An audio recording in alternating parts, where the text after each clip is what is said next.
Warren Anders of the BC Lions Orange Helmet Awards, and face that I'm sure needs no introduction, Sean Millington, though, former BC Lion, two-time Grey Cup champion, two-time Outstanding Canadian Award winner, and how nice is it to come back to an event like this and see some familiar faces, I'm sure. Oh, it's a lot of fun. Obviously being here on the night when G. Simon is being honored as, the greatest of all time, as we heard from Scotty Rintula, and I would have to concur.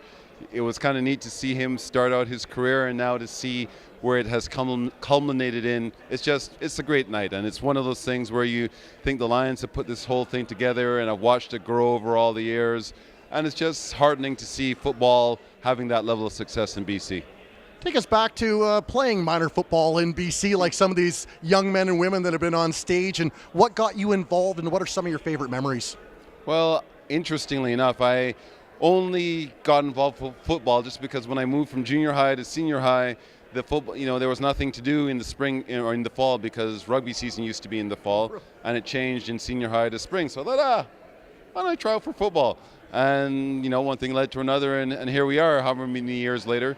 I also got into junior football with the Argos at the time in North Van, Argos, I believe they were called. I don't think they're around anymore.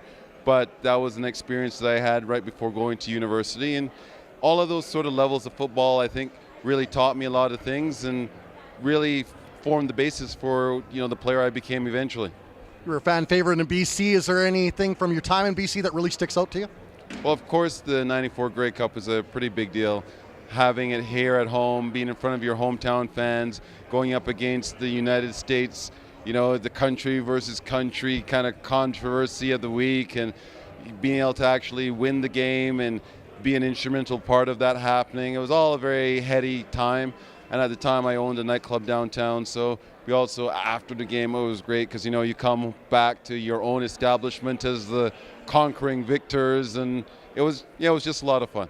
We'll get back in a second, but I got to ask you, as a former analyst yourself, CBC, part of the panel there with football, fans want to know, what do you think of the BC Lions this year? What are their chances of hoisting that Grey Cup? Well, I think the Lions have got a pretty good chance. You've got Jennings obviously coming back and being the number one guy. You've got Lule as a 1A and 1B sort of a situation. So it's an enviable scenario that a lot of clubs around the league are looking at it, I think, with a little bit of trepidation potentially. And, I know a lot has been made about Big Hill leaving, but I think they've certainly got the nucleus of a great defensive core to build on as well. And, they say defense wins championships. I disagree, but going from a running back, I will say that, yes, they do contribute. And I think we really have the nucleus necessary to get pretty far in the playoffs this year. From a minor football player in BC to a two-time Grey Cup champion, Sean Milligan joining us here at the BC Lions Orange Helmet Awards.